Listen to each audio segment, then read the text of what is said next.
Hi, everyone, and welcome back for part two of our Serious Connection series with our special guest, Neil Bentley. Building upon our toolbox talk, where we laid the foundations and context of what we're about to deep dive and put into place today, as Neil says, this is the fun stuff, where basically we're going to showcase how this connection to Sirius is placed in front of our noses in our everyday walks in and out of what we call this proverbial game of life. The elites or elven, they, them, the powers that be, etc., and so forth, are duty bound, I believe, to tell us the game, and they do, in displaying their signs, sigils, and symbols, a true narrative for the subconscious mind, for the adept. So let us weave the threads for you and sit tight, for it really is for those that have eyes to see. Seriously. Neil, thanks for coming back to bamboozle us for part two, which is, as we have said, is part two of an ongoing series here on Dark Matters. We'll keep going until we can take no more. So, how are you going to hit us with it today? Do you want to give us an overview, Neil, of what we're going to cover and how we're going to cover it? Yeah. Well, again, the first talk that we did, a lot of what I've been saying, the majority of it, no one will have heard of before, especially last week when we went through 50, 100 names. Most people will have heard most of the names, but never been able to relate them straight back to Sirius. So, for example, everyone relates Venus to Lucifer, and that's about it. But what the red herring is there, everybody thinks about the planet Venus when it's not. It's actually the Roman fertility god Venus that is Sirius, going back to the 4th of July thing. So basically, it's just this one is running through a few dozen examples of where you're going to see Sirius every single day without actually knowing about it. You will have heard theories on some of these things before, but none of the theories you will have heard of, the answer will be Sirius. So that's basically where we're going to go with this one. Or Awesome. can you recognize Sirius in the pictures that get put up? Yeah. And I think that's what's going to be quite fun about this one, as we've kind of said off camera and during the week. Neil's kind of put this together lovingly for us. And me and Johnny are going to do our best to try and interpret some of the images and see how it works. It's going to be super interesting just how we know that these symbols and sigils, etc., play on our subconscious that we do see every day, like I said in the introduction. But when we're presented with them with that kind of serious connection and if our subconscious can kind of bring forth whatever it brings forth. Let's see. It's gonna be Yeah, interesting.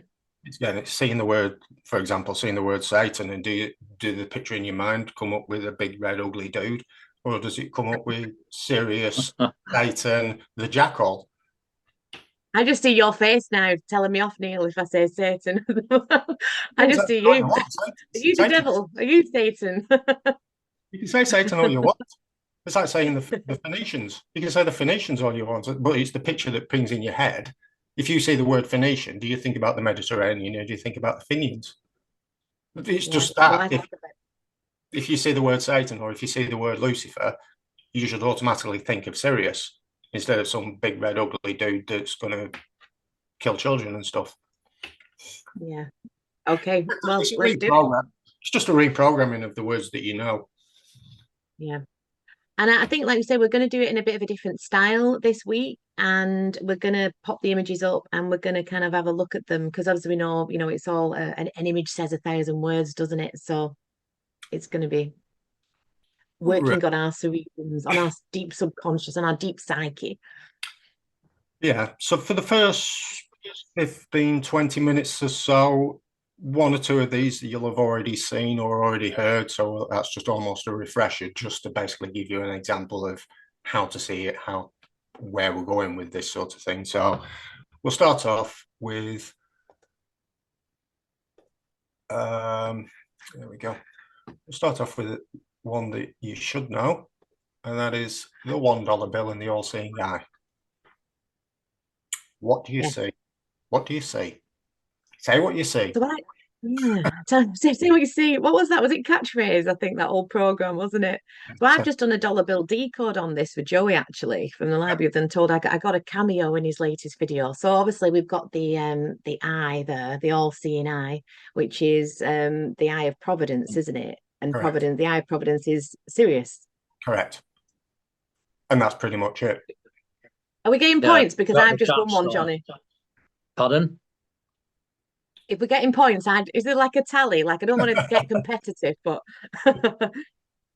No, there's a couple of things you can describe about that, but it's not worth getting into now because we'll stick with the program. All right, I could But go. the layers of they're at the elite at the top with the all seeing eye, and each layer is a compartmentalized down into those that know so much going down. That's some of the things that a lot of people know that. That's been put out for a while, but that's by separate issue. Yeah, and there's no And order, what's like order out of chaos is written on it, isn't it? new order of the ages, Novus Ordo Yeah. Seclorum. Yeah. I don't want to start going into all the lettering and the layers and all the rest of it. This is just predominantly that Eye of Providence over the pyramid, which the Eye of Providence is another name for Sirius, and it's over the pyramid because of the 4th of July fertility thing in Egypt. That's it. So, like I said, starting with the fairly easy ones that you already know, and then go into ones that you don't know. So, Washington, D.C., the layout of Washington, D.C. I know we've done this one, but we'll just have a quick recap. There's a lot of theories over this. I've seen a lot of theories over this, and a lot of people say, oh, it's Egyptian fertility and this and that, and it's something to do with Satan, etc. Where we've got the Capitol building, the obelisk, the 5-pointed star on the road layout. We've obviously got the Pentagon. We have the Vesica Pisces over the obelisk. All these things represent Sirius because we have the Vesica Pisces, which represents the orbits of Sirius and the Sun. We have the Egyptian glyph for Sirius, which has your dome, your 5-pointed star, and your obelisk. So the entire layout of Washington, D.C. is Sirius. Yeah. So the next one. And there you go again, Sirius. That's St. Peter Square, Vatican. And St. Peter's, as I always say, Peter means stone, and stone in legal terms is the debt that Rome collects. That's that representation of our debt slavery and due Peter. So I suppose that's where you can get hey Zeus or Jesus, is it from Neil? And due Peter, and it's all linked to the luminaries and the wanderers, I guess. And that's what they're alluding to, which obviously links into Yeah, well, so a lot of this breaking down of sort of words in and around Rome, that's your speciality, not mine. Yeah, because it kind of looks like a key as well. I think you were saying, weren't you, in the last episode that we did as well? Was it the Dharma wheel or something that you said has those spikes, like, and it because isn't that's that pattern there again, isn't it? Obviously, that's what you're alluding No, to. I'm Dharma just wheel has 8 spokes on it. Yeah, not the Dharma. It's not a Dharma wheel. Is it pronounced DARPA? Is it D? Oh, No, it's Dharma. Did you say DARPA? I think it's DARPA, DARPH. I might be getting that wrong. Yeah, I thought you said Yeah, Dharma. I apologise. I did. I got that wrong. Yeah, so it's the DARPA wheel. Sorry. But what Yeah. I've always had this, the wheel that you see, the spoke wheel. I've always had that as the wheel of time, as in the Aurora Boreas. Both of them, Yes. basically representing this Vesica Pisces, this never-ending cycles, if you will. Because if you look at the normal timeline, say Darwinism, and then you're going back 1,000 years, 10,000 years, 50,000 years, it's all a linear time. But in this theory, it's secular time, it's circles. So if you went back 24,000 years, there was probably three people sat here right now speculating at what had happened 5,000 years before then. It's the same old, the same old every 24,000 years. So, Yeah. another American icon, the Statue of Liberty. Given to them by France. Yes, it was built in France. I believe it was initially meant to go to Egypt. Egypt didn't want it, and then the American government forced the American people to buy it. Well, that's the story behind it. Anyway, was made of copper, and now it's bright green. And does it represent Venus?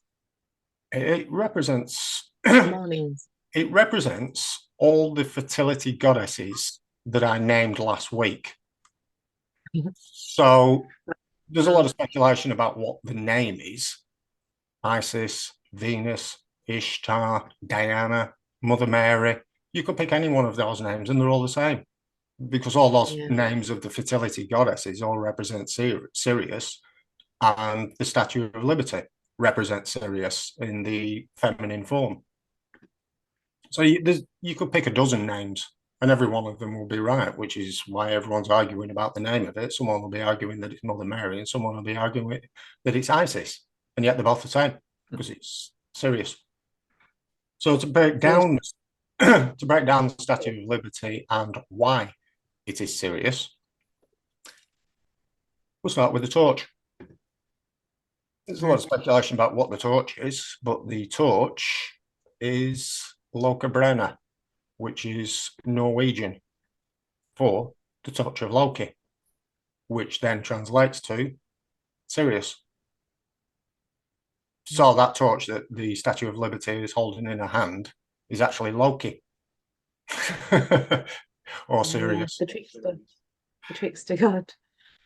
And obviously we've got the 4th of July there, which we already know about the 4th of July Egypt fertility thing and Sirius rising in the east.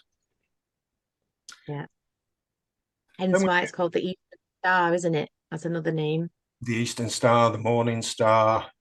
So this is why we did all the foundation work last week, and then we look at it this week. So obviously the Sirius rises in the east on the 4th of July. Then we'll look at the 7 spikes on her head. Sirius is called the 7th Holy Star, or the 7th Heavenly Star, which is why we get 7 spokes on her head. It's as simple as that. Yeah. So that basically explains everything about the Statue of Liberty. It's a feminine goddess. She's facing east. She's got the 4th of July book in her hand. She's got 7 spikes on her head, and she's holding the torch of Loki. So every one of those things represents Sirius. So everything about the Statue of Liberty is Sirius. And liberty actually means, just throwing in my etymology boots really, shore leave from a ship. So when people are wanting liberty and justice, they actually mean two completely different things. It's maritime terminology again, maritime translating to sea of time. That word again, maritime. Everything goes back to maritime. Well, exactly. Well, it goes back to maritime. Exactly. It's the Liberty Bell, wasn't it? You ring a bell, you get so much leave. Yeah, and in the Second World War, they had the Liberty ships. Yeah. Thousands of them. Exactly. So we'll move on to another easy one that everyone sees every day, the Stars and Stripes. So we start off with the Stars and Stripes with the Unia star. Stars and Stripes is covered in 50 white 5-pointed stars.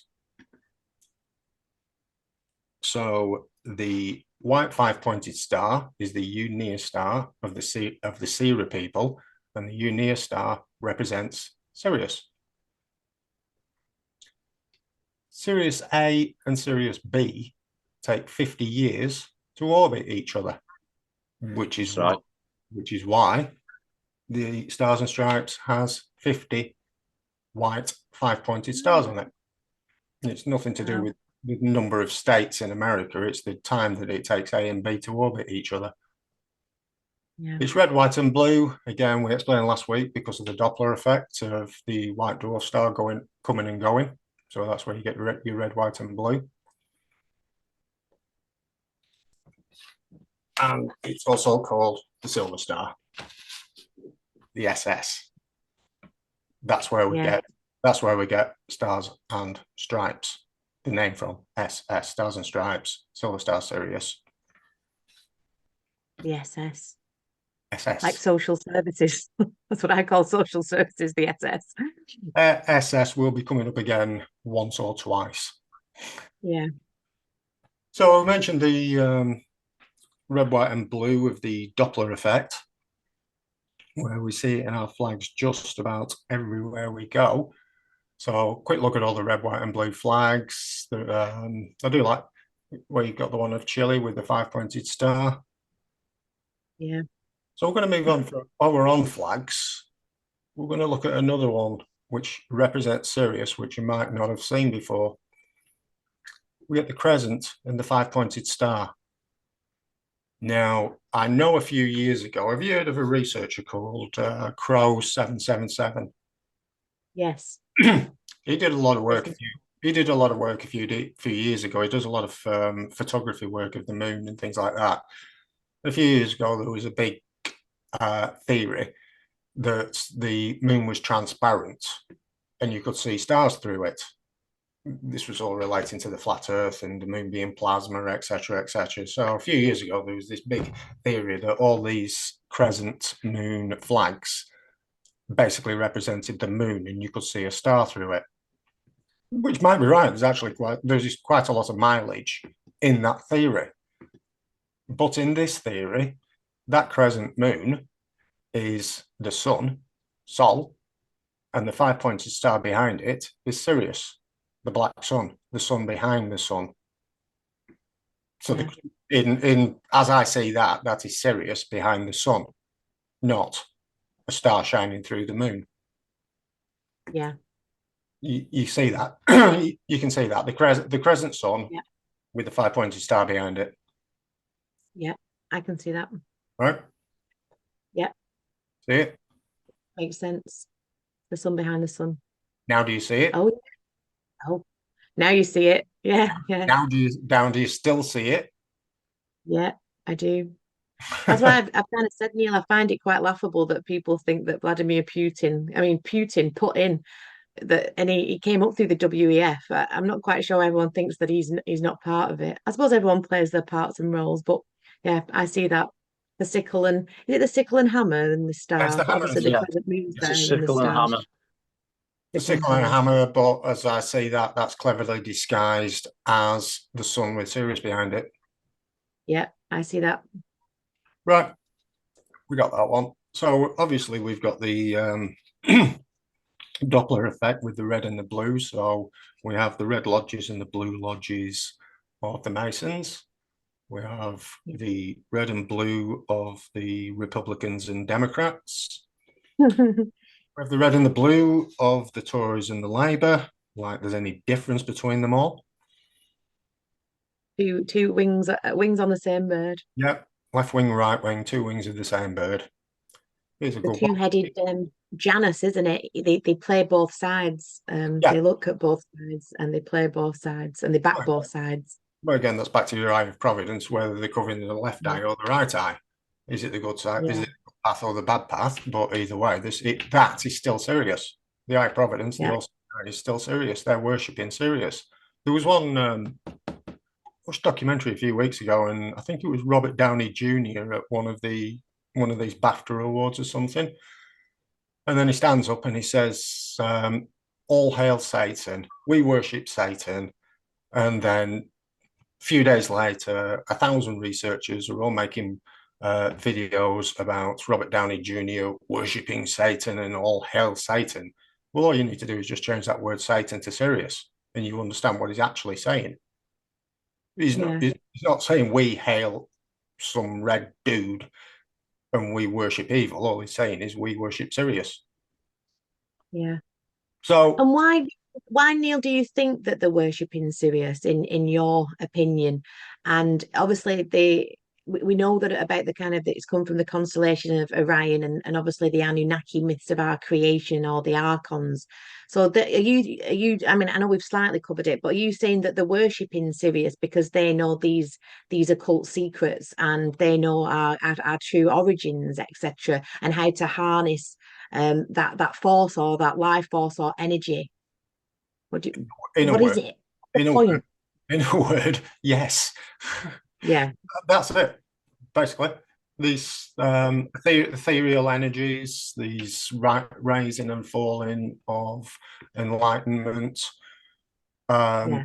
But that's the secret. But basically, they've got to keep that a secret because of this linear timescale that they've indoctrinated everyone into.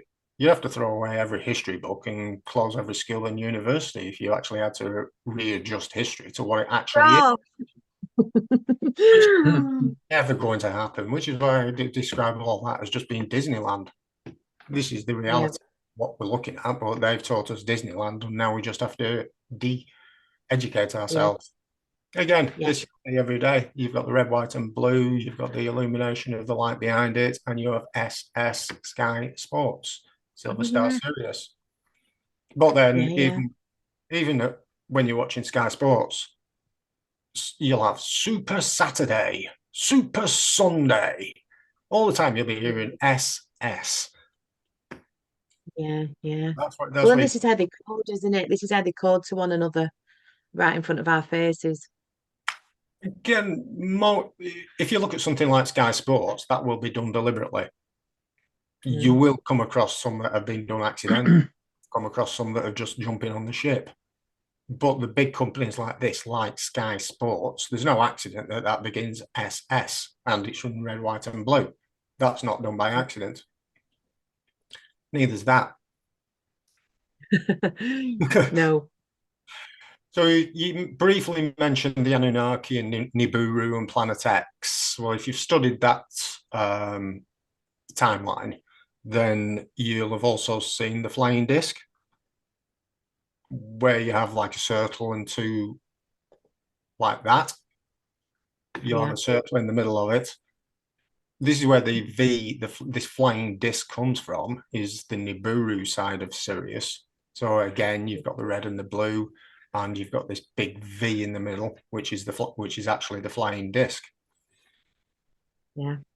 You see that one? So what about that And one? we know, don't we, all these corporations, all their logos, they all have these occult hidden meanings. I mean, I've covered some of them in some previous videos I did in Clown World, but like pretty much every logo that they have is linked to some occult hidden meaning.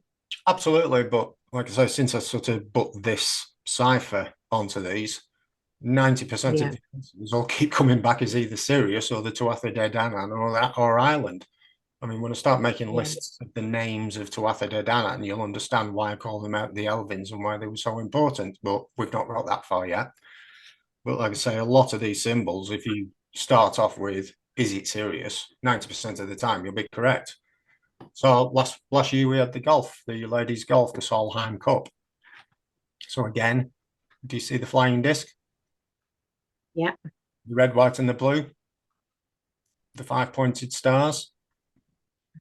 And just for the cherry on top, if you look at the word Solheim, Sol is obviously the sun. Heim translates to home. So Solheim means home of the sun.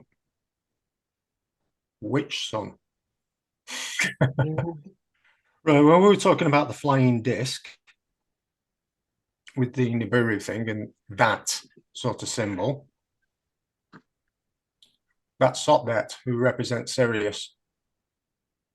Yeah. With the flying disc. So another flying disc, the Phoenix, described in Albert Pike's Morals and Dogma. The last flying disc. Oh, how did he slip in there? He's everywhere. Yeah, dude. It's still the flying Only disc. on a bad day, that. The flying disc. Either way, you can't get away from Sirius. And again, there we go. More red, white, and blues and V's and things. Yeah. Right, we're going to change direction slightly this time. And it's on our ambulances as well, isn't it? Obviously, the police, the ambulances, they're red, white, and blue, aren't they? The flashing lights. Everywhere's red, white, and blue. Red and blue. If this theory is true, which I'm not claiming it is, but there is a mountain of evidence to say that it is, If you then start looking for red, white, and blue, or you start looking for SS, MM, AA, whatever, or any one of these names, this is why I keep saying it is literally everywhere. It's just that I presume you've seen They Live.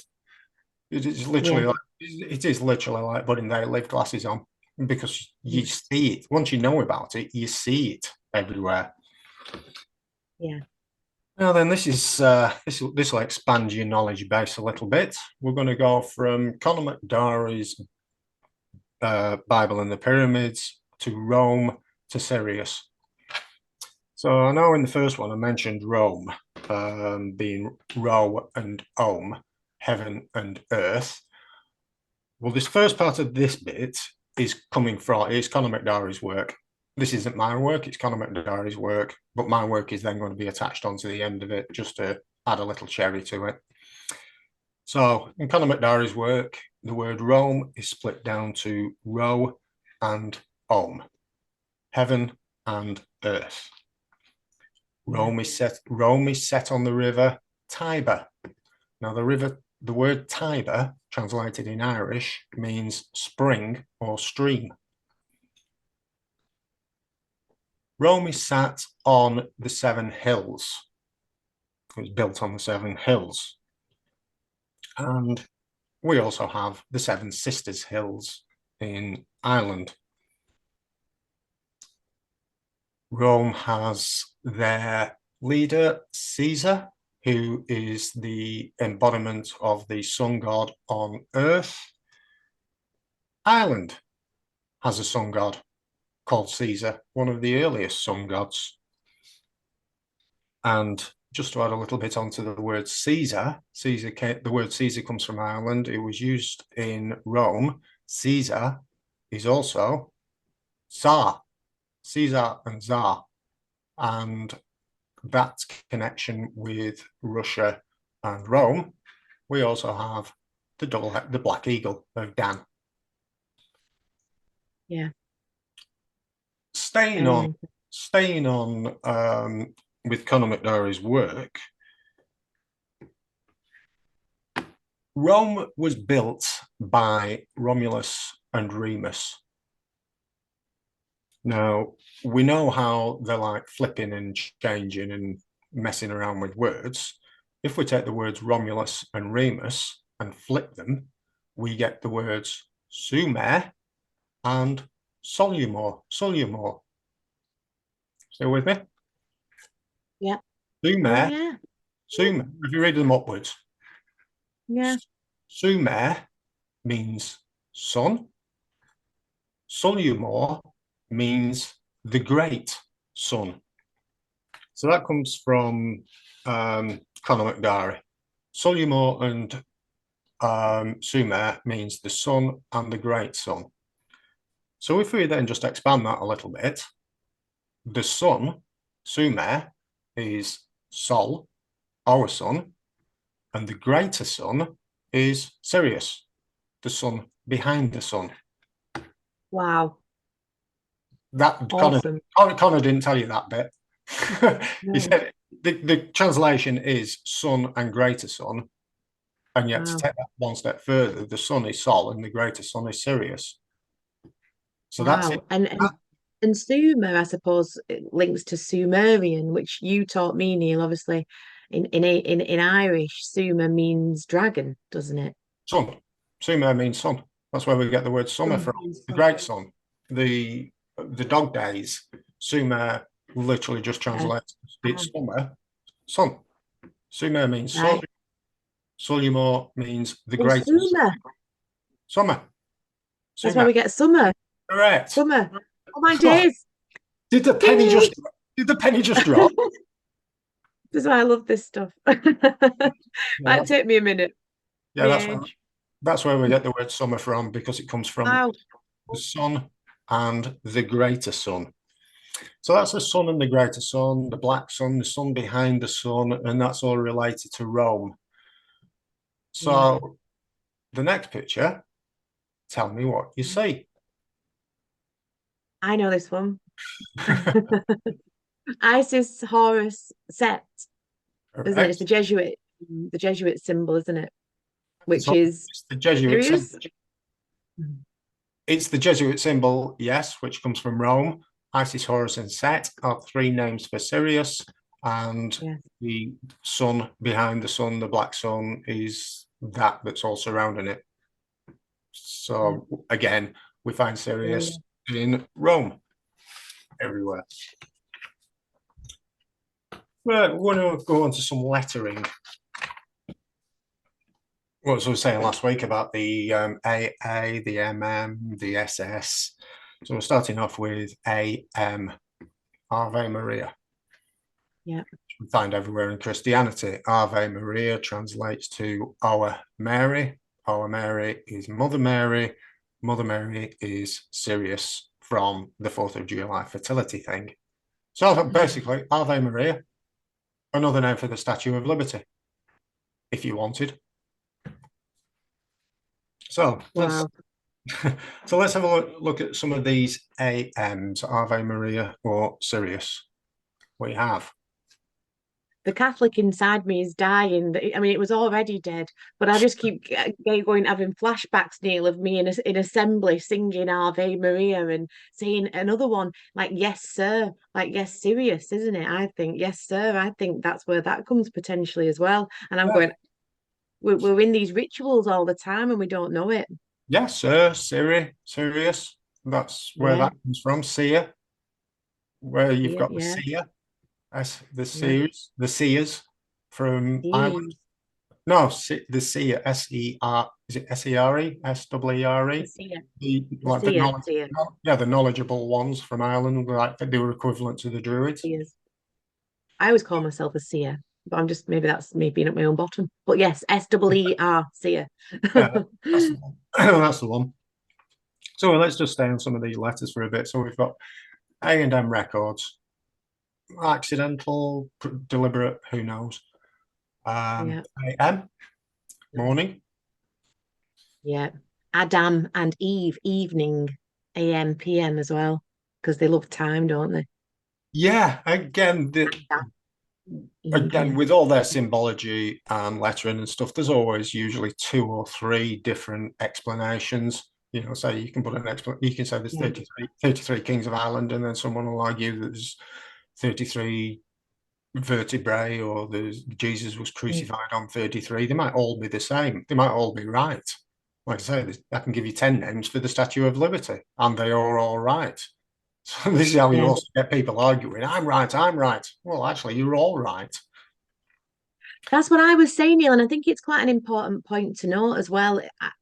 If you walk into a bookstore and you want to learn how to build a wall, there's probably like about 10 books in the corner and telling you how to do it, or maybe 50 books. If you want to get into spirituality, into philosophy, into ancient history, imagine how many books there are. And I think that's a really key point, that kind of everyone's right in their own way. I mean, some people are being correct as well, but it's kind of pulling the proverbial thread of these things. That's what I think moves our consciousness, and that's the bit that then lifts us in frequency in that sense, because it's getting us having these conversations and seeing these things in the first place, and then that hopefully should move us, but without arguing with each other.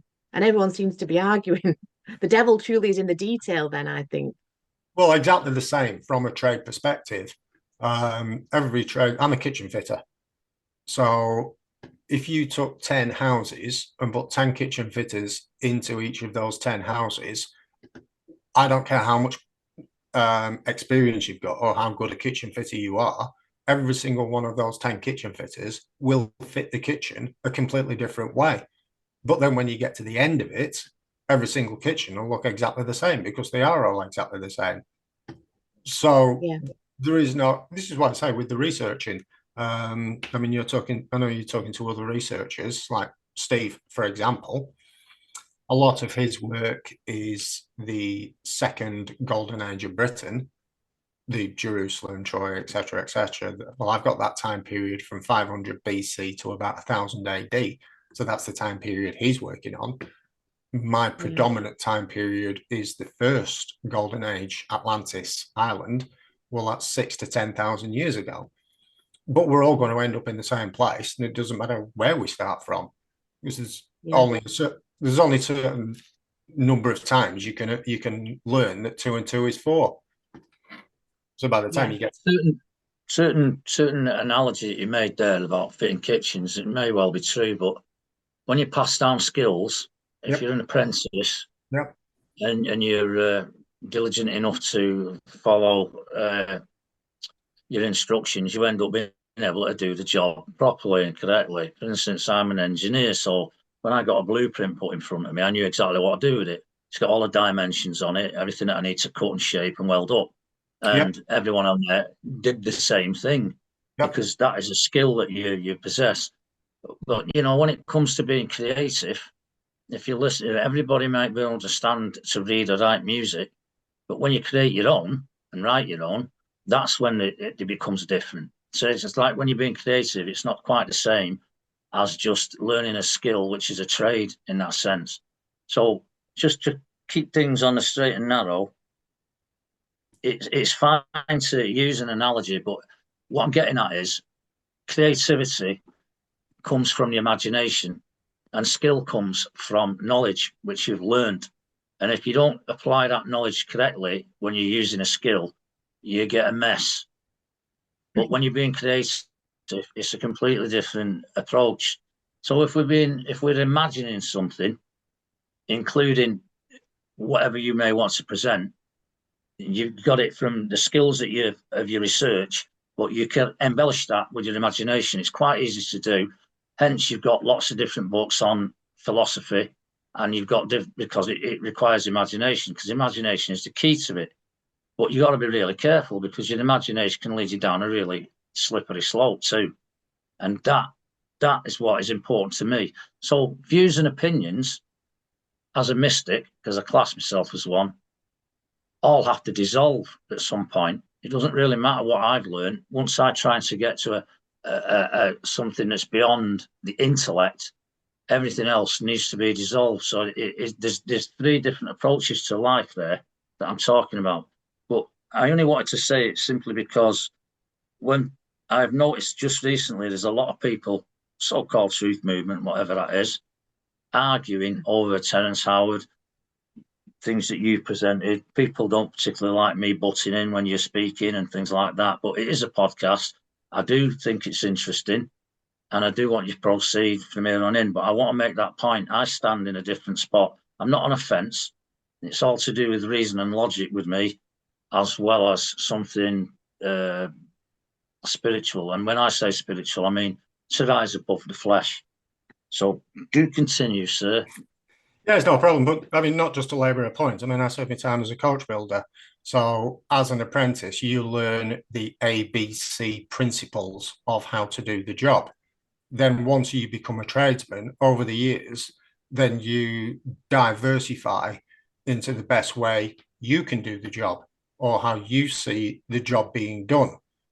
You have a drawing of what you want at the end of the day, as in you could take a technical drawing of a kitchen. Every kitchen will be exactly the same by the time you finish it, but everyone will do the job in a different order, in a slightly different fashion, but you will still end up with the same thing at the end of the day. It's once you've learned it. Yeah, that's application, though. That's your application of the skills you've learned. Well, that's what I said last week. We did the toolbox talk for learning all the words to give you the skills to be able to recognize it. Then you take that application out into the real life. And this is just an example of showing you where those words crop up in real life. And then it's up to you to take it on board and to run with it yourself. Like I keep saying, this might be right, it might be wrong. I'm not a teacher. Yeah. But it's up to everyone. Oh, well, I'll take 50% of that. But then if I go out into real life, can I see them for myself out in real life? I see these talks as more of an education for people then to take on themselves, which is why I keep saying the subject is that big. Every content producer on the planet could have a lifetime of content producing just on this subject. This is just an introduction to the subject.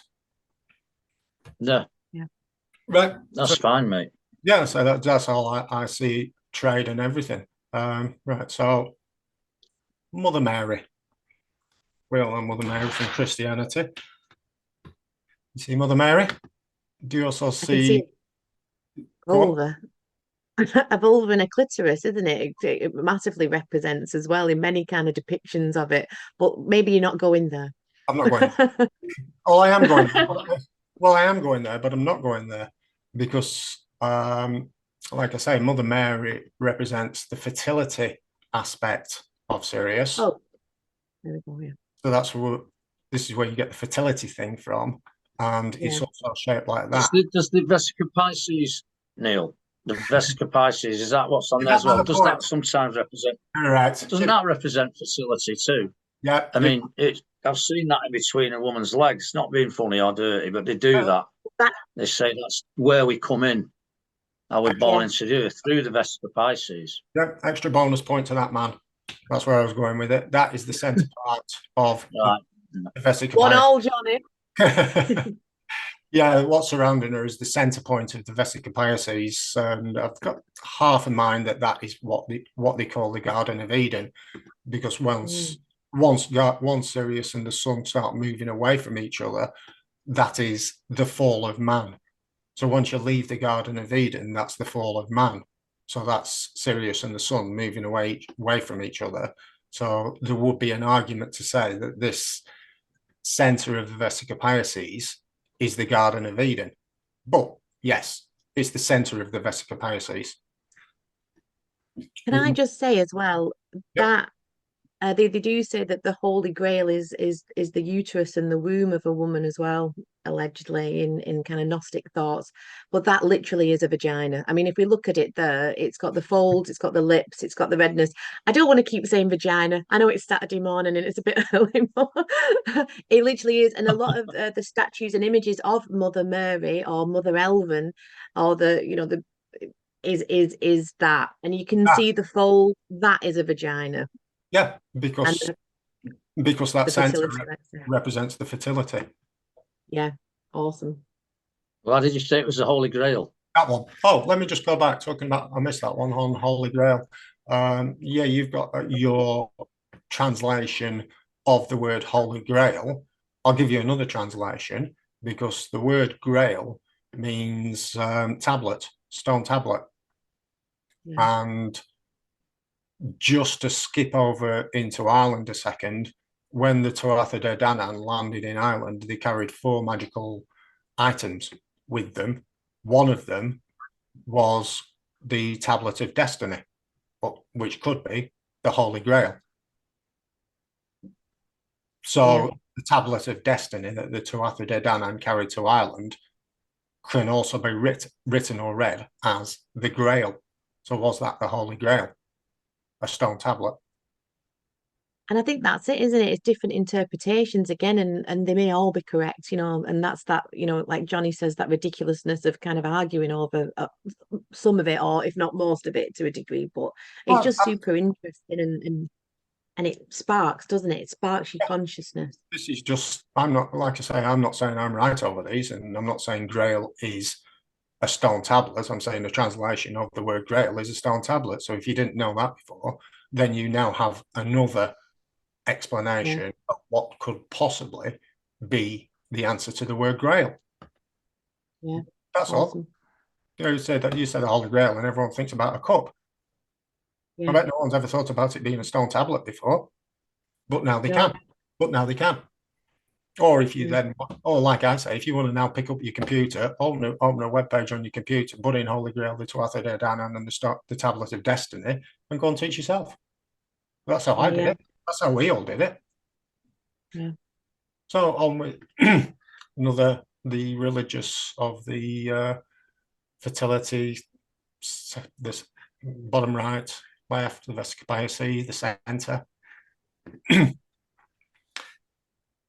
Yeah. Eminem. Oh yeah.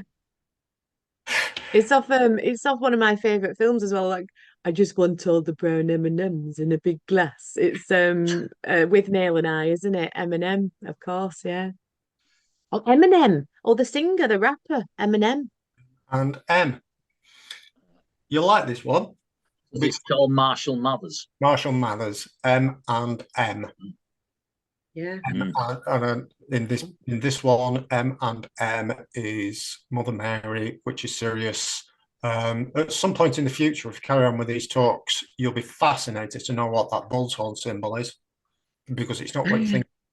You know, everyone's pulling the bull's horns everywhere. Yeah, Yeah. it's not. It's not what you think it is. Believe me, it's not. Even they don't know what it is. But we'll get into that in another talk. But we're staying here. Just at the moment, we're on M and M. Oh yeah. Oh, I just seen it. Curtain call. CC 33. C is the third letter of the alphabet. CC 33.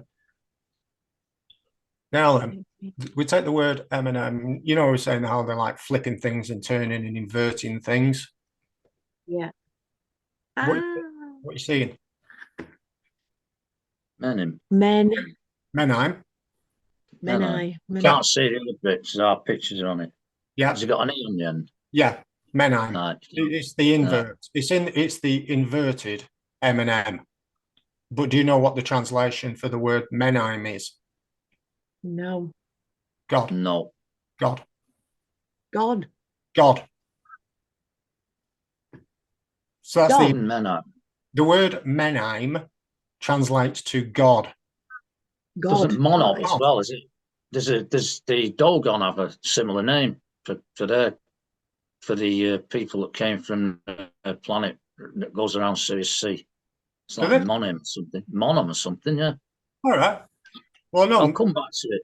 Yeah, I'll look that one up. All I know is the word Menheim translated is God. So what they've done is invert the word God into M&M. Right, wow. That's to their gods. Their God. Sirius. Millimeter, MM. Oh, yeah.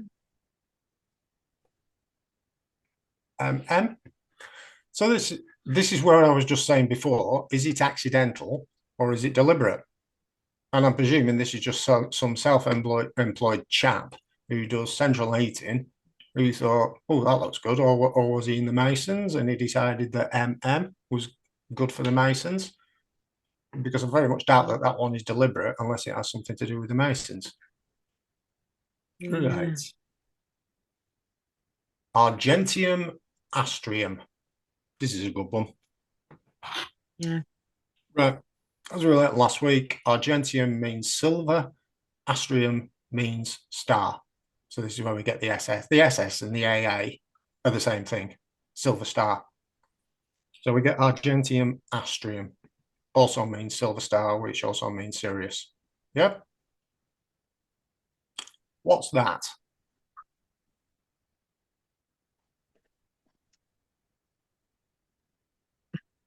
I'm trying to read it. No, I'm just saying, just to take one look at that, do you know what it is? Just off the top of your head.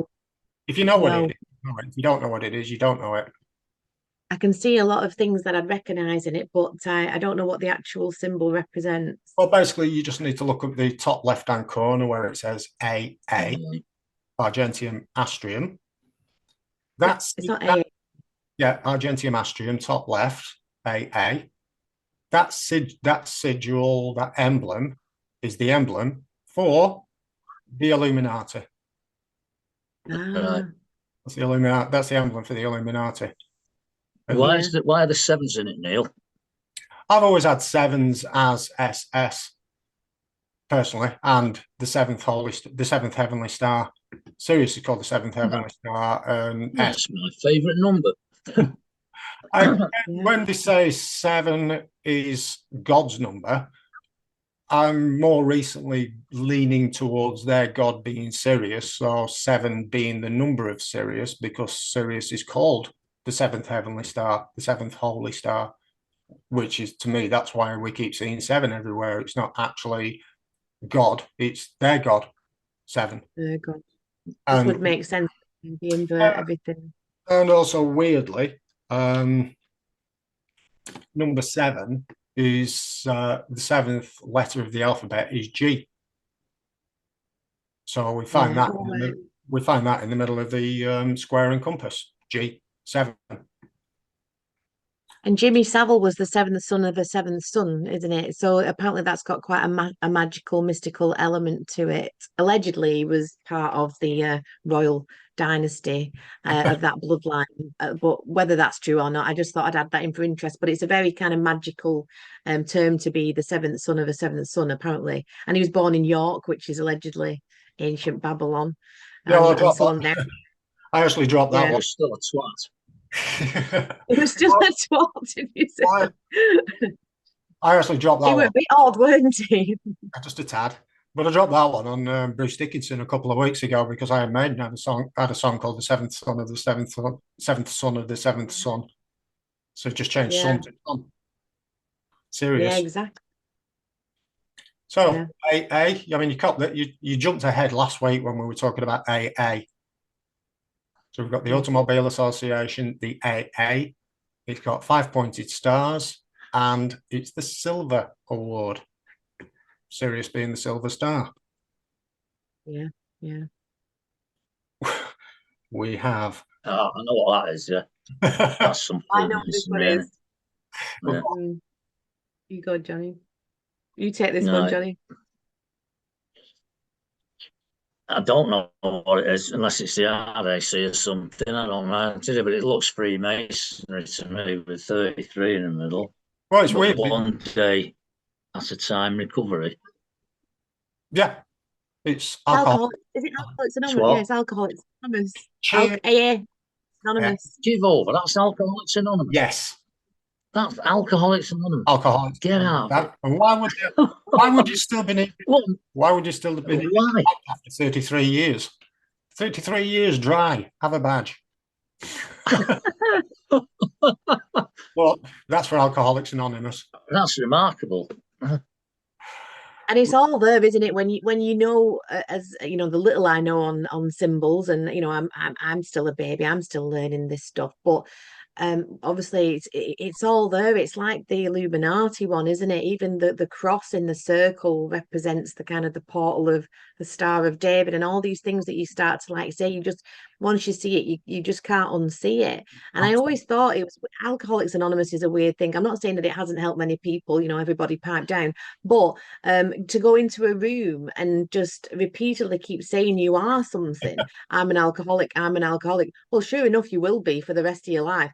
Because it's like if you go into a doctor's and they tell you you've got 3 months to live. If you leave that office going, I've got 3 months to live. I've got 3 months to live. Well, you will do. And because we are these powerful manifestors and we repeat it. We're programming our own minds, aren't we? So I always thought AA was weird, if I'm honest, and that just proves Well, it. it is weird. I mean, that is weird. I mean, if you consider that most people that go to Alcoholics Anonymous or those groups, it's usually a Salvation Army or some Christian group, and you have to go along with all of that rhetoric before you can get help. But They believe in a I've never higher power, but seen that. yeah, Yeah, who's higher? absolutely. Whose No, God is it? it's remarkable. Exactly. That's what we've got to ask ourselves, isn't it? And it's Yeah. serious. Well, this next bit, it's kind of speculation, but it's also, did they? Did they really? Because let's have a look at American Airlines. Oh yeah. Now you've got American Airlines, AA, Argentium Astrium. You've got the red, white, and blue from the Doppler effect. You've got the silver from the Silver Star Sirius. So that's American Airlines. American Airlines also have a subsidiary company called Silver Airlines. And actually, Silver Airlines, SA, in Gematria is 911. So Wow. because A is 1, S is 19, SA is 911. So, Nice pink airplane. I've not finished on this one yet. So, SOPDET, we know SOPDET represents Sirius. So that's the Egyptian glyph for SOPDET, where you see the 5-pointed star over her head. We also find, what are these two twin towers doing over her head? I've always scratched my head at that one. Well, and it's mentioned in scripture, the Twin Towers as well. It was a symbol of ancient Babylon. Was it? They rebuilt them and then they knocked them down. Yeah. The Twin Towers, it was Canine. Yeah, Canis, Canis, Dogstar, Sirius, Greater Canis. Beta Canis. There you go. So we've got there's your 911. Yeah, Your that's it, your K9 and your relation to 911. Yeah. And one that also struck me the other night is one of the planes flew into the Pentagon, didn't it?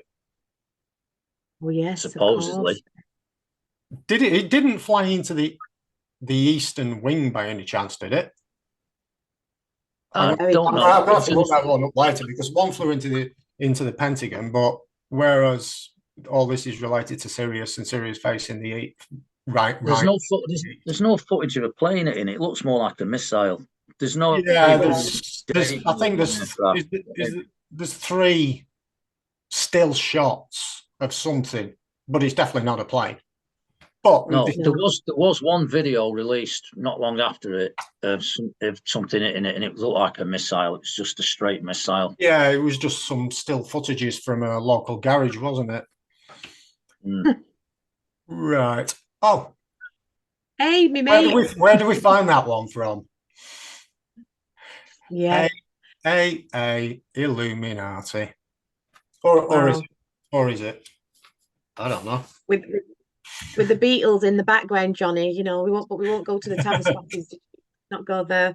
I'm not going. No, I'm not going. I I'm not know going to what Flat Earth. it I'm not is. going there. No, those are demo Yeah, discs. The demos, Can I just say? not Can to be I? sold to the public, Yeah. Can I just add as well? and it's I not on the Beatles, so that's enough. thought of something interesting, which was DJing, like Djinn. We talk about yeah, archons and the Jinn, and yep, Djinn is spelt DJINN, of course. And obviously they were, demons, yeah. etc. Well, just change the word Jin. Just every time you see the word Satan, just change it for Jin. Yeah, exactly. It's And the almost frequency. What do DJs do? They play music. They play music. music. They play frequency. They put you in a trance. And Jimmy Savile was. There was a great video, and I put it up in the network of how Jimmy Savile a wizard. It's called. Super interesting, and it goes into the history of York as well, and varying things, and the seventh son to the seventh son, and how he hypnotized the nation. Basically, just could actually just pretty much go everywhere and do anything he wanted, and walk through as though he was a Jinn, a DJ in, or Satan or Sirius himself in some form of embodiment, maybe. Well, wasn't the 1990s music called trance? Oh gosh, yeah, of course. Entrance. That's why we And get an trance, entrance walk into a shop trance. because they put you into a trance, of course. Yeah, commercial trance. Right, we all know what that one is. The SS. The SS, the German SS, the Nazi SS. Either way, it's still Silver Star Sirius. Even when Hitler used it, it's still the Silver Star Sirius in the same way as the swastika is the Black Sun. It's just how to demonize a sigil that if you see it, you think bad things of it.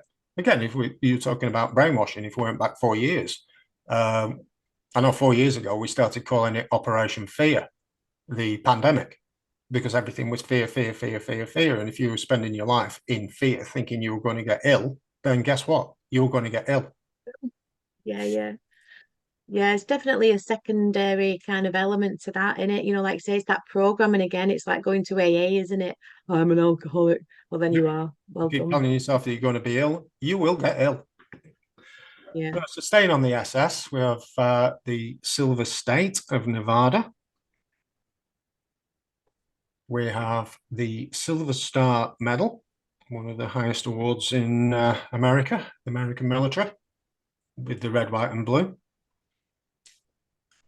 We have the Silver Star roller coaster. We have Life is a roller coaster. Just gotta ride it. we have the Chevy SS.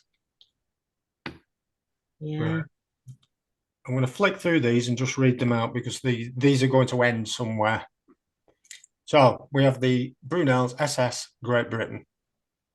So we have SS in shipping. So we have the SS Great Britain. Oh.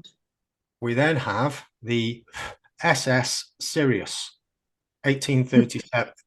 The SS Sirius, 1837. the SS Sirius 1885. We have the HMS Sirius 1786.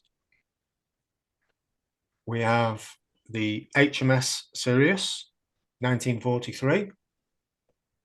We have the HMS Sirius 1966. Are you ready for the last one?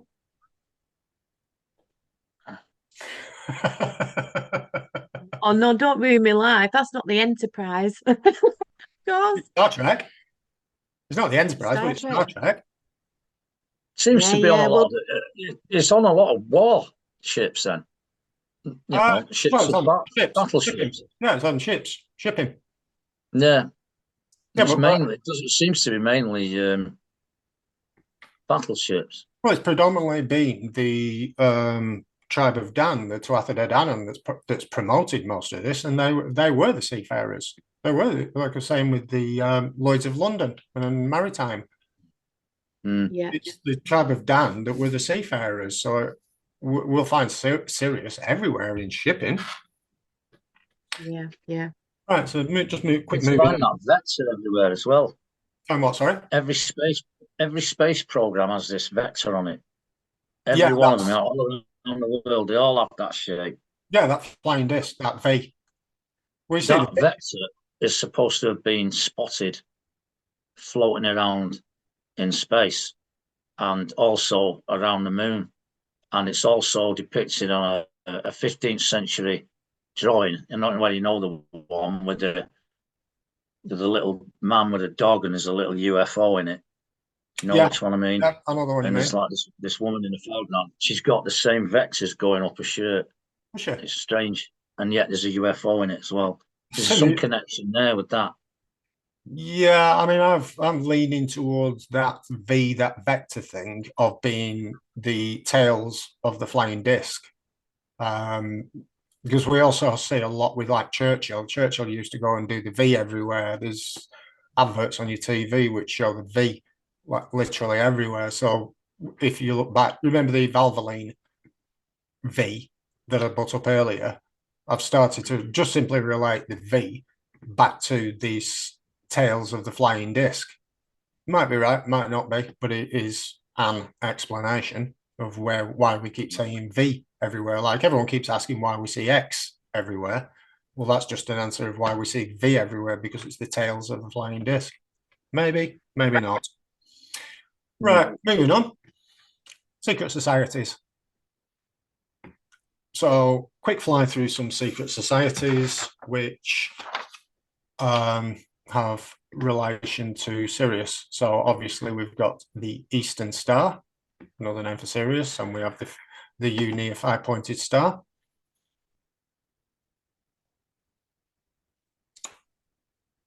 Again, the Order of the Silver Star. We have the Arcana Acanorum, another secret society. We have the Golden Dawn. Now, I'm presuming this one, where it says Golden Dawn, that will be because of Sirius rising on the dawn of the 4th of July, in the morning of the 4th of July, the Golden Dawn of the 4th of July, presumably. The Temple of Set, Isis, Horus, and Set are three names for Sirius, and the five-pointed star in the middle of it. We have the Lucius Trust, Lu being light, Lu being Lucifer. They changed the name to that from Lucifer, I think. Did they? I think so. Yeah. Was it Lucius Trust? Lucius Trust that's changed to Lucis Trust. Yeah. And quite a strange one with that symbol. The three colours are blue, green, and white. Now, I know it's like when we went through the Doppler effect of red, white, and blue. The blue, the green, and the white are the three colours of the bards, ovates, and druids.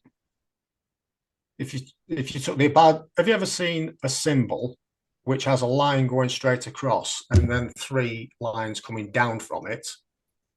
Or you'll just see that symbol of 3 lines coming down with a dot over the top. That represents the bards, the druids, and Orvates of Ireland. That's almost like a union, if you will.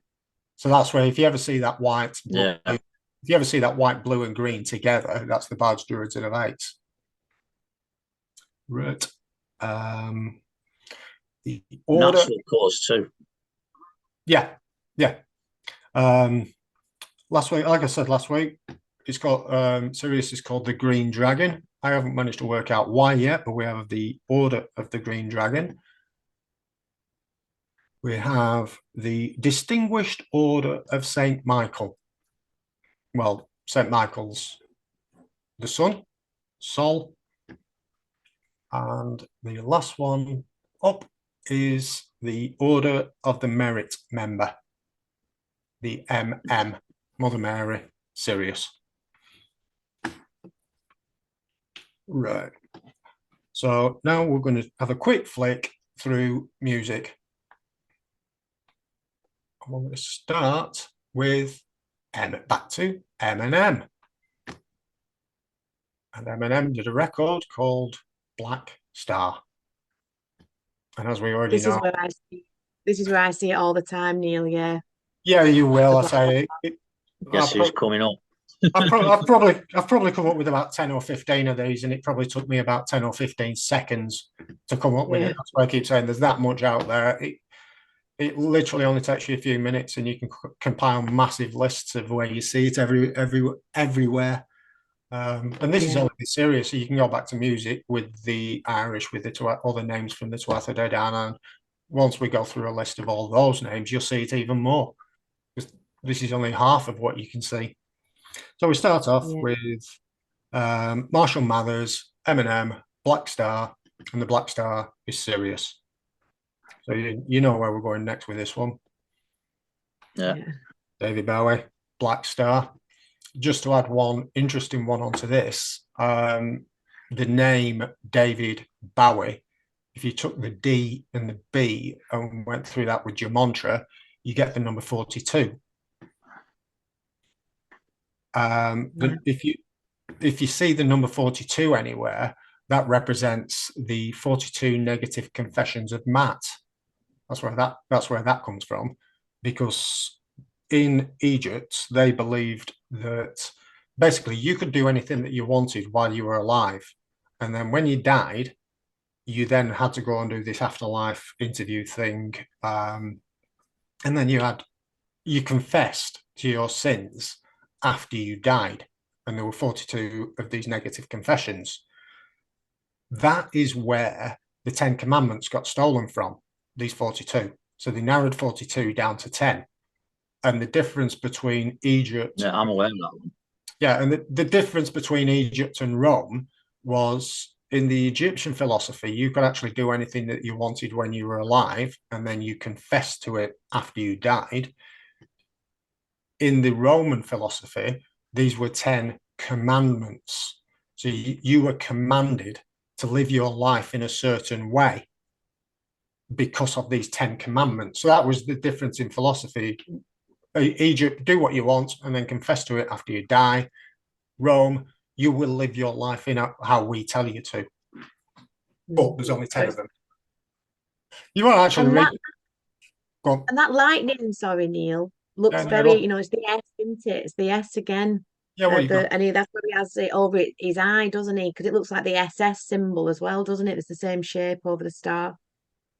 That one? That's the one. I was doing everything again. Again, you've got the red and the blue of the Doppler effect. And every time anyone sees this lightning strike, everyone's, it's the fall of Lucifer. Well, yes, but Lucifer is Sirius. And the red hair and the white skin, the RB1 gene, Neil. Yeah, red hair, white. I'd also like that Nephilim look. One day I'm going to find out why he had a red and why he had a blue and a green eye. Moving on. Oh, here she is. Our Madge. Yeah. Well, again, you've got Madonna, but Ma is Mama, mother. So mother, Donna. DNA. Yeah, but you've got the red, white, and the blue of the 5-pointed stars. And if you just go and listen to the words, when she's singing about the lucky star. She's deliberately gosh. saying it now, though, and she doesn't hide it. She's what, sorry? Oh, yeah. She doesn't hide it now, does she? Hide what? She's just out and out dark, really. Yeah, sure. Satanic. All the shows are like that, aren't they? Full of symbology and then satanic symbology. Yeah, so well, again, the symbology is all Sirius. So Yeah, Satan is Sirius. So it's all basically all you're seeing is Sirius, Sirius, Sirius everywhere. It's only the people that don't know that Satan is Sirius, that think Satan is some evil dude, that will put any negative energy into what they're seeing. But it's still a fiction in what they're seeing. You might as well see something bad in a cartoon and then believe that that's real and put the energy into that. It's not. There is no Satan. It's Sirius. And back to the 42 Confessions of Matt, I suppose that fits in with the kind of Aleister Crowley satanic church thing of they say, don't they, do what thou wilt. Yeah. Kind of, you get to do what you want, basically, and you kind of, I suppose you get, judged for it in the afterlife or what have you, or you have to confess to it in the afterlife. It's exactly the same principle. Do as thou wilt. Yeah, I only said that before because what I was really getting at was to do what thou wilt means that you can avoid a conscience and divide ethics and morals if you want. And I don't go for that. Well, we can all do that. Anybody can do that. We can do it, but that's why you get the choice, isn't it? Not everybody develops a conscience, though, does it? But it's still freedom of choice. Even the most holy, religious, forthright person can go out and kill someone right now if they wanted to. So I say it's all your life. Sure, for sure. But what I'm saying is, once you've developed a conscience, it's about development, isn't it? It's all about development. That's all. Yeah. If you want to do what you will and you don't want to develop a conscience, you will do what you want. Yeah, that's what I'm saying. This is the difference. It's just the difference in mentality and where the 10 confessions actually came from. One is actually commanding you how to live your life. The other one is saying live your life how you want and confess to it after you die. Yeah. Right. Next one. Yeah, I'm with you, Neil. Next one. Wheel in the Sky. So it's Sirius. Yeah, the Wheel in the Sky, the Vesica Pisces, the Circle of Time. This one's a good one. And actually, someone else gave me this one. A Dante. Well, you got a Dante, Argentium Astrium. You've also got Dan and Dan hidden in there, which I need to do which I also need to do some kind of decode to that. But the interesting one, whether this is right or not, ABBA. So we have Sirius A and B coming and going. Oh, yeah. And back. Yeah. Sirius A and B coming and Sirius A and father going. Yeah, I know. I'm trying to. What does Ba? The Ba has something to do with your soul in Egyptian, isn't it? Because it's the cat and the bat. Your Ka or Ka is something that carries your soul, and is your Ba your actual soul itself? And somebody noted. Abba means father, doesn't it? Does it? That's what the word means, yeah. Oh, yep. So Abba means father. I think you're right, Johnny. Yeah. So, but it could be father, like who's the father of these people. Somebody pointed out in the comment section is as interesting as potentially we are or not, depending on what your view of us is. But that DNA is Dan, isn't it? Yeah, it's done. Well, you take the A, you can throw the A away. It's just done. As in London, the D and the N. London. 3 vowels away. Done is Dan. Yeah. Right, Sirius, the dog star. Yeah. Adam and the ants, Dimastrium, and doggy dog. I don't want to do this.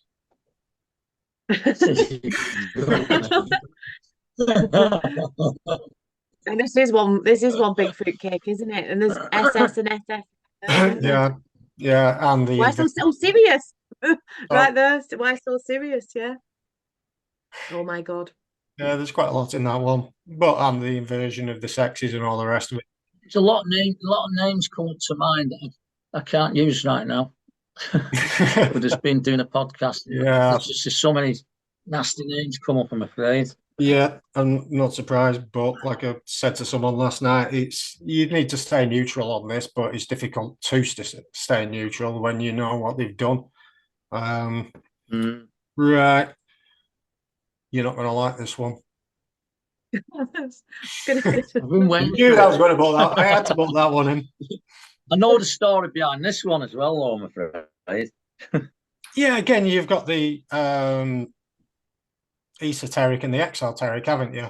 You've got the story within and the story with the hidden story and the real story. Which one's right? I don't know. Right.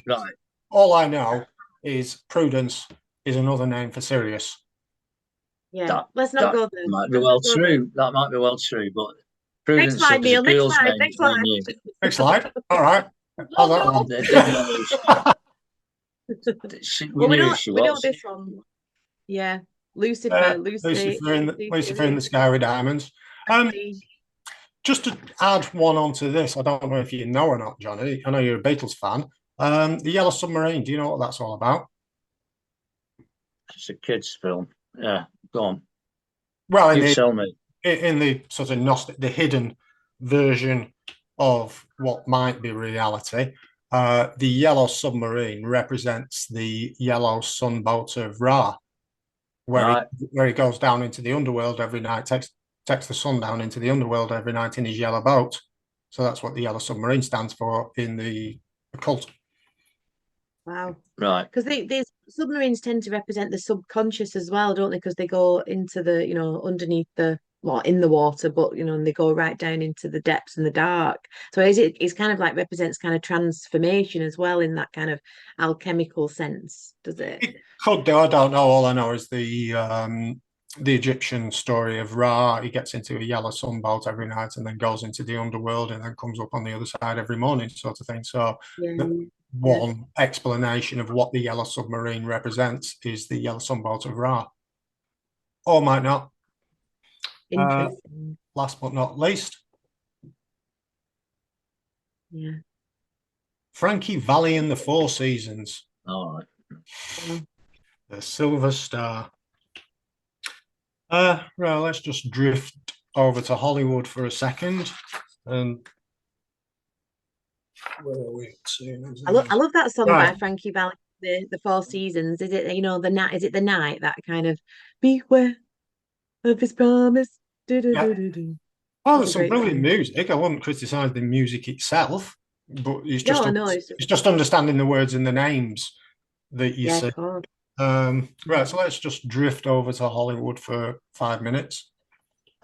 Holly weird. There you go. SS. Yeah. Sylvester Stallone, Suicide Squad. I was just having a brief play with 9/11 before with the American Airlines and all the rest of it. Yeah. Michael Moore, MM. MM. Yeah, I mean, I've always had that as Michael Moore just being one of them. All they did was tell us about it because I don't think there were enough people actually caught on to what happened. Then was it about 3 or 4 years later, there was Fahrenheit 9/11 and Loose Change. There were two videos that came out basically exposing Yeah. it. And it was only after those two videos came out that everyone then started jumping on the bandwagon saying it's all a conspiracy. But it actually had to take those two videos to come out for everyone to then start saying, was it done by the government themselves? Yeah. So Yeah. that's where I see as MM is a Mason. I remember it at the time, Neil, and I got absolutely slated when, they were saying that they were building a pipeline from America to Iraq, and the Bin Ladens were in bed with the Bushes, like they were all in on it together. But then when those films came out, people, didn't think I was so crazy. It's like as soon as and it's the same thing that we've got now. As soon as people are told it on the TV or in a movie, then They that believe this is it. right, then people will begin to kind of. But like I said, they play both sides. It's the And same it plays thing on both again. sides, so they actually have to tell us. I mean, you've got people Yeah. like let's say Joe Rogan or Russell Brand. I mean, Joe Rogan's in the CIA. Well, No, it's very and yet, controversial, isn't it? and yet people sit there and listen to him, thinking he's one of us. He's a truther. He's giving us all these secret. They're manipulating us by playing both sides. So this is what Yeah. I say. They I've always always, do. yeah. Yeah, they always do. In 12, 18 months' time, there'll be a video that comes out by someone like Russell Brand exposing the COVID pandemic, exposing all that, and then everyone will be jumping on board and calling Russell Brand the modern day hero. He's our knight in shining armor because he exposed the COVID. Well, you could have exposed the COVID in 2019 before it ever came out.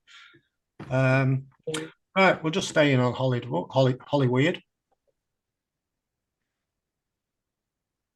Can you see that one? That's Cypher, isn't it? Out of the Matrix. Correct. The one who stabbed everyone else in the back. For his steak dinner. Yeah, but Cypher, the backstabber, is Lou Cypher. Lucifer. Oh, yeah. Cypher. Cypher, Oh, yeah. Lou Cypher. He plays the Matrix is based on Gnosticism. all the Matrix is based on Gnosticism. So where I say these characters, he's the backstabber that sold everyone out as such. Cypher plays the role of Lou Cypher, or Lou in Cypher, Lucifer. Yeah. You will have seen this next one, but you might not have clocked it. Helen Mirren. There's an advert out at the moment called Money Supermarket, and it's Money Super 7. Now, yeah, we've got the Super 7. So you've got the SS, and you also have the 7. You also have the purple from mixing the red and the blue from the Doppler effect, gives you this royal purple color. If you actually watch this advert, next time it comes on, watch the advert, because right at the very end of it, they say Money Super 7, and then one of the actors in the background goes, seriously? Watch the advert right to the end. One of them says seriously on the end of it. That's my line. Yeah, well, it's Helen Mirren's line as well. Now then, this one, when you clock subliminal messages, have you seen The Witcher? Some of it. Right. You understand the outline of what The Witcher is, the background story, etc., with Ciri and all the rest of it. Well, the Freemasons were supposed to be created in a pub in London in 1717. That's the official story of the Freemasons. And yet I keep saying, no, they were invented in Ireland thousands of years ago. I also contend that The Witcher is set in Ireland thousands of years ago in this Atlantis Island period. So imagine my surprise when I'm watching The Witcher and that pops up. Yeah. What is the compass and square doing in The Witcher, which is set in Ireland thousands of years ago, considering that the Masons weren't supposed to be created until 1717? But we also have Ciri. And again, Ciri. You should know why Temple Bar's called Temple Bar, shouldn't you? So what, sorry? You should know why Temple Bar's called Temple Bar then. In Dublin. Temple Bar? Yeah, in Dublin. No, it's a place, it's a little area. It was set up by the Knights Templar of some sort. So it's quite a while ago. Is it the pub is it Dublin? There's a pub called Temple Bar, but it's in Temple Bar itself. All right. It's a little area. Yeah. No, again, I've not actually dived into the Templars or the Masons in too much depth just yet. Not that much to play at. But Yeah, what? I've been there actually. It was a good crack. Well, just I'll come back to Templar in a second. Ciri, if you actually watch the series The Witcher, Ciri was born on Beltane, the 1st of May, and she was born under the eclipse of the Black Sun. There's one line in it. Did he really say that? Just rewind it. Just rewind it. Yes, Ciri was born on Beltane under the eclipse of the Black Sun, which is an eclipse of Sirius. Right. Quick play. Say it. See it. It's a Newty Brown Lake. I really hope I didn't offend any people from Newcastle. Uh, Obviously, we can see the star and the sun behind the Yeah. star. Yeah, just the blue, Yeah. the blue 5-pointed Junior star, with the blue being it from the Doppler effect of Sirius coming back towards us. Yeah. That's it on that one. But it's one of those where you'll see it every day and you'll just completely miss it. I guarantee you now, every time you see a can of brown ale, Newcastle brown ale, you'll see is that blue star. You don't see Nuki Browns that much. It used to be a thing in the 90s, that. So it's not as on vogue as it used to be, is it? I think that's because it tasted a lot better when it came in a glass bottle and not out of a can. It came in a Yeah. bottle, didn't it, originally? A glass bottle. When everyone used to walk around with a glass bottle, and then Did they, you come on Seventies it was. yeah, and now we're not to be trusted. Now we're not to be trusted with glass, so no one buys it. Well, it was the same with what was the other one? Grolsch. How many Yeah. people saved Grolsch bottles? It Right. really takes the kind of like fun out of going to a nightclub anymore, doesn't it? Because half of it in our day, Generation X, we were kind of getting glassed or dodging being getting glassed. I mean, you know, Absolutely. you know But what I mean? It's again, all when you this for your safety stuff. It's boring, isn't it? Well, we used to, again, if sort out squabbles back in the day, fucking ducking well, glasses. well, you say when we were kids, I mean, if I turn the news on today, I'll be able to read 50, 100, 200 stories of people getting stabbed and knife crime. And yet, if I think back to the 60s and the 70s, everybody was carrying a knife. Everybody, there were mods, rockers, everybody carried a knife in the 1960s and the 1970s. Was there an epidemic of knife crime? Well, there might have been, because there were only three television stations and a morning newspaper, and that's all there was. You didn't get a report of every single stabbing. I guarantee you there was more knife crime in the 60s and 70s than there'll ever be today. Yeah, Anyway, yeah. moving on. Oh, this is my favourite. Go on. Obvious one, this isn't it? It's the obviously our sun and Sirius moving together, creating the Vesica Pisces in the middle, Sirius. Yeah, I saw that the other night. There's another fella saying pretty much what you're saying. Right. In fact, I bet you know it is. I bet you know it is when he brought that up. You tell me about him later, because I don't know anybody that's doing this stuff. And again, I'll try and find it, Neil. yeah, you've got the Vesica Pisces there, but you also have the yellow sun of Sol and the red sun of Sirius, the red dragon. Yeah. So it's just And Paul Weller's new album, as we've kind of decoded, he's got, his new I think I can't remember the name of the song, but on his new album 66, on his video, I think it's called Wandering. It's two right. circles just coming together and coming back out and creating the Vesica Pisces. And we know what we've said about the jam. And the justified ancients of Moo Moo and the Tuatha De Danann and I actually only interesting one. I only saw the advert for his new album last night. Oh, doesn't he look old? He does look old, and he was. Doesn't he look old? I mean, He's loved old. Paul Weller. Same age as me. How old are you? 66. Oh, is that how You old? don't look your age, Johnny. Oh no, I only asked that. I only asked that because I was born in '66. So I say when I'm it 60. came Well, 66 is actually the Yeah. number, 66 is actually the number of the Illuminati, or the number of levels that there are. Well, this is in my understanding. From what I understand, there are 33 levels of Freemasonry. There are 20 levels of the Illuminati, and then there are 13 family bloodlines above that.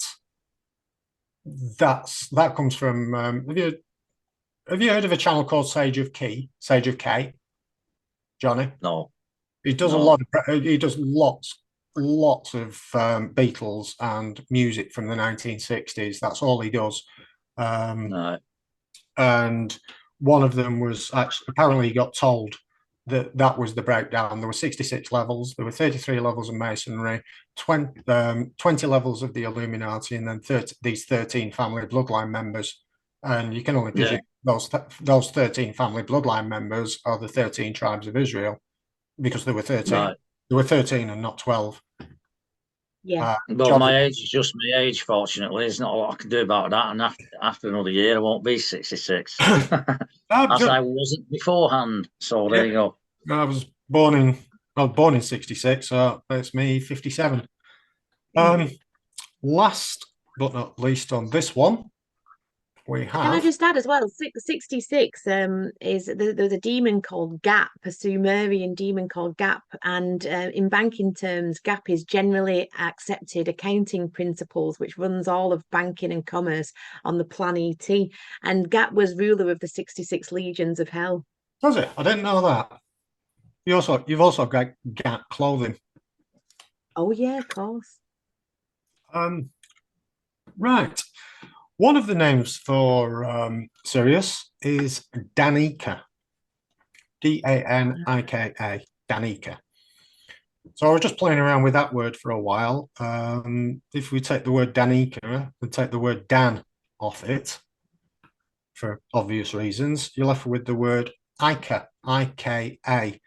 And quite simply, if you translate I-K-A, Ika, through ancient Irish, you come up with the name IKEA. So one of the names for Sirius is IKEA, or Dan IKEA. So that's so Isn't that a funny, right? You Swedish know word? what? I've never wanted to go in an IKEA. I swore when I was in my 20s. I don't know why I find the places so horrifying to my soul or my gut or something. And I just used to say, I will never step in an IKEA. And do you know what? I never have. To be honest, Well, it's just bland and boring, really. But in IKEA is Swiss or Swedish, I forget. Company. Yeah, they're Swedish. I think they're a Swedish company. You don't want to. You're not missing anything with IKEA. I actually fit. I fit out. You will the showroom in Preston. I fit the showroom out last year in Preston, with all their kitchens and wardrobes and stuff. So I actually got to put all their kitchens together to see how they were done, and they have got some decent designs, but the build quality is absolutely diabolical. I wouldn't give one of their kitchens 5 years to live. So they've got some good designs, and if you want a show kitchen that's never used, they're brilliant. But if you want something that's practical that you use all the time, forget it. One of the interesting things I did find about IKEA is I was putting a load of office chairs together, and one of their salesmen were telling me about how they're such a green company and they come from Sweden and all the materials they use are green and sourced and healthy for the planet, etc., etc. I was putting one of these chairs together, and on the bottom of the chair said "Made in China." Yeah, it does not surprise me in the Not slightest. exactly got the best humanitarian record from where they're sourcing that particular product from. Anyway, moving on. Right. Here we have the Royal Arch from Masonry. Interested on this little part is about that 69 at the top. And I've been wondering ever since I saw that Royal Arch, why is that 69 at the top? Why is it there? What does it represent? I know they're a bunch of perverts, but surely that's not the reason why they put the 69 at the top. That's the reason they put the 69 in the top. Yin and the the yang. yin and the yang, and the yin and the yang represents the orbits of Sun and Sirius. That Darpa wheel, the wheel of time. I'm a Taoist, and it doesn't in Taoism. It's got nothing to do with it. No, it's the balance of light and dark, the balance of good and bad, etc., etc. In this theory, that 69 is the yin and the yang, and that's the orbits of the black sun and the white sun. There's always some dark in the light and always some light in the dark. Absolutely. Yeah. It's a black hole and a white hole. Yep. It's balance. It represents balance, actually. Yep, that's one explanation. And another explanation could That's where it originated. That's how it's a Taoist symbol. It originated from there. Yeah, but you can't be one. You can't. That is a theory. That is an option of what it might be. I'm just giving in. Oh, no, that's the origination of it. It originated from there. It's a Taoist symbol, and it originated in China. Well, were you in China? You're we're told. Yeah, but you're repeating what you've been told. I'm giving you another option of what it could be. You're putting all your eggs in one basket and going, that is Taoist. Everybody repeats something they've been told, don't they? Because nothing belongs to you. I pointed that out before. You learn something from somewhere and you read it from somewhere. There are many rooms you can go in, lots of different knowledge. Some are little cupboards and some are great big libraries. It's up to you. Yeah. The origination of that symbol comes from Taoism. There is no other source that it came from first and original, and you can ask anybody that who understands it. I'm not arguing with you. I'm just saying. Yeah, I'm saying I know that. So why would I say I'm just putting the difference between knowing and believing? I don't know anything. I believe that could be. Neither does anybody. I'm not saying that. I'm telling you, there's some things that if I put a cup in front of you and then tell you it's an orange, we're in trouble. But what I think, actually, if I can interject, I'm kind of I see it from both sides. I don't generally believe anything that I'm told, whether it comes from a book, whether it comes from Johnny, whether it comes from Neil. I suppose like everything's open to such varying interpretation, isn't it? Which is why I put such a big differential on the words knowing and believing. Nothing I've said. There's only a very small amount of this that I actually know. Most of this I believe. Now I believe the yin and yang symbol could represent the black sun and the white sun and the wheel of time. I don't know that. I believe it could be. I also believe it could be from Taoism and a symbol for the balance of light and dark, the balance of good and bad. The balance. I think it's both. I believe both. Moving on. Well, we see these everywhere. The all-seeing eye, the eye of Providence, the eye of Horus, all these are representative of Sirius. We see it everywhere. This is why I said last time, I don't even think that they know what they're doing. I think they've forgotten what they're doing. We go on to this, the all-seeing eye, the 666, which I explained last week, which is actually the 616, which is the Emperor Nero. 666 isn't the right number to use. So why are they pulling the 666 number if it doesn't even exist? Because again, like I said, they went all in on 666 being the number of the beast through Aleister Crowley and the King James Version Bible, when it now turns out that 666 is the wrong number and it should be 616. So they went all in with 666 being the number of the beast, and now they have to stick to it. And it is a really good Iron Maiden song, Neil. Say again, sorry?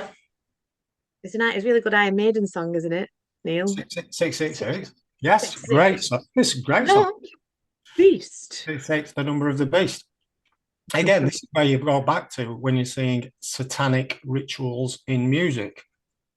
We'll change that word satanic to the word Sirius. Yeah. It's worshipping, it's Sirius. I keep calling it the cult of Sirius rather than the cult of Satan or anything like that. It's cult, it's Sirius rituals. Again, we can go back to the 666. We're up to 109, and the last one. You see this one everywhere. This is the one without the Royal Arch. So now you've sat here for many hours and many hours, and you will see this drawing many times. What do you see? So Why would just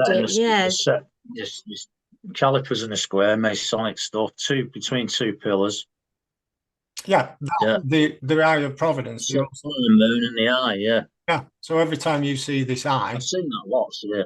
Yeah, you'll see it everywhere. It's the basis of a lot of drawings. But every time you see this drawing now, that eye of Providence is Sirius. You can just change that eye to Sirius, and that's a better explanation. When I was saying these ethereal energies coming from Sirius through the sun down to the Earth. So if you every time you now just change that eye to Sirius, you'll understand the picture better. Yeah. Right. That concludes my case on Sirius. And that's all, folks. We need the little bunny to go through the the Warner Brothers symbol now, don't we? Yeah, so let's get back to this. So that when I remember when you first introduced this and you said it's for me to lay out the evidence.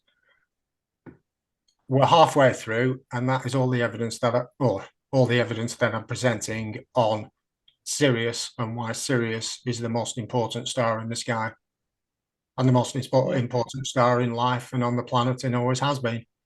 So that concludes. So the first one was the opening statement. That was the defense, which now concludes. Thank you so much, Neil. I really enjoyed it. So yeah, it's kind of almost hypnotic for me. As I always say, it fits in for me. It resonates with me. I suppose if we're all gonna have something to say, I would say, like what I've been saying a little bit throughout.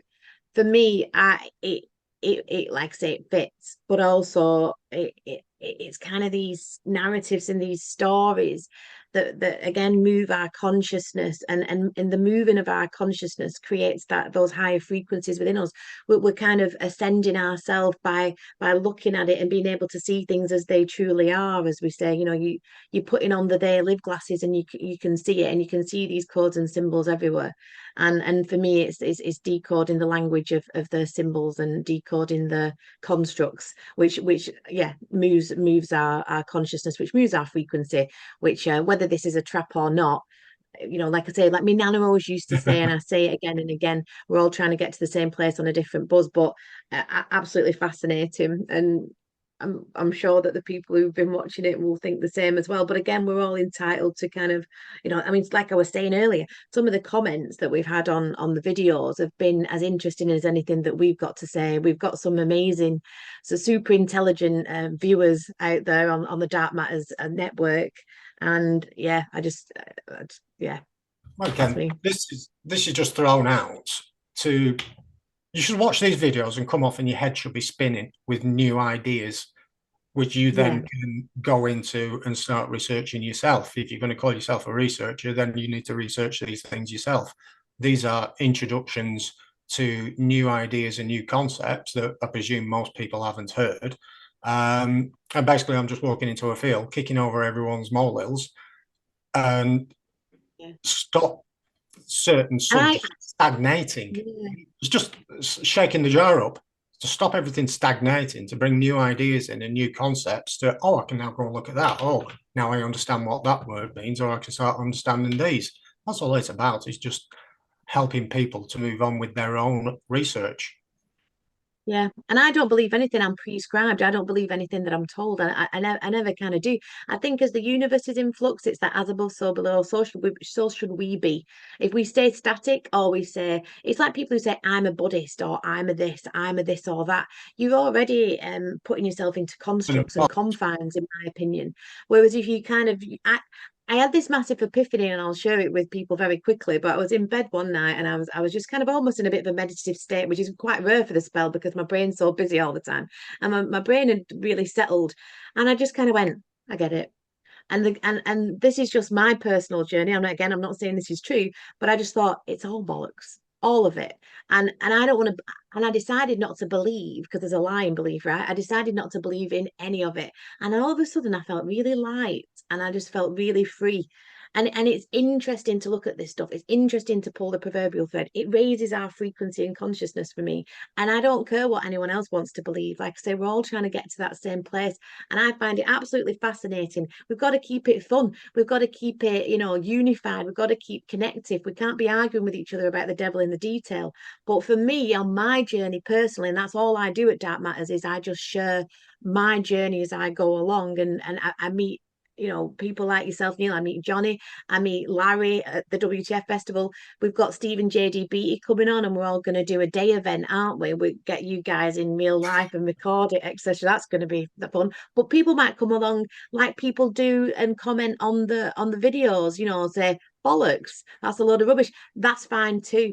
And I'm just trying to bring that forward. And if people resonate with it, brilliant. If they don't, turn us off, you know what I mean? It's for people to do their own research, to make their own minds up. But for me personally, once I decided I didn't believe in any of it, I felt like I was floating off. I was like, woo. And that's kind of how I look at it, really. But yeah. You can almost It's, start again if you start afresh, because all subjects that you study should be started with a completely clear head. Clear the chalkboard. Don't come in with preconceived ideas of something else. And a perfect example of that would be the flat Earth. I mean, I studied flat Earth. I studied flat Earth for about 10 years. But to study flat Earth, you need to basically get rid of the concept of there being a globe Earth, because you balance one against the other. So if you can put one concept to one side, study a new concept, learn that, and then put the two against each other, you don't fighting with what one thing that you thought you knew against something that you're learning new. So you've got to learn a completely new subject and then come back and put the two against each other. So, like I keep saying, I don't know anything. I believe a lot of stuff, but I don't know anything, because I won't go all in 100% on something I know, because I keep finding, was it George Carlin that said they lied about everything?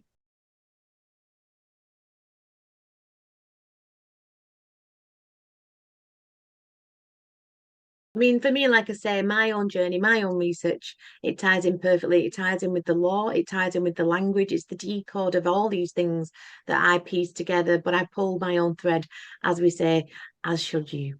So thank you, everybody, for watching. Thanks so much to Neil and to Johnny, and we'll see you next time. Thanks, Carly. Cheers, Johnny.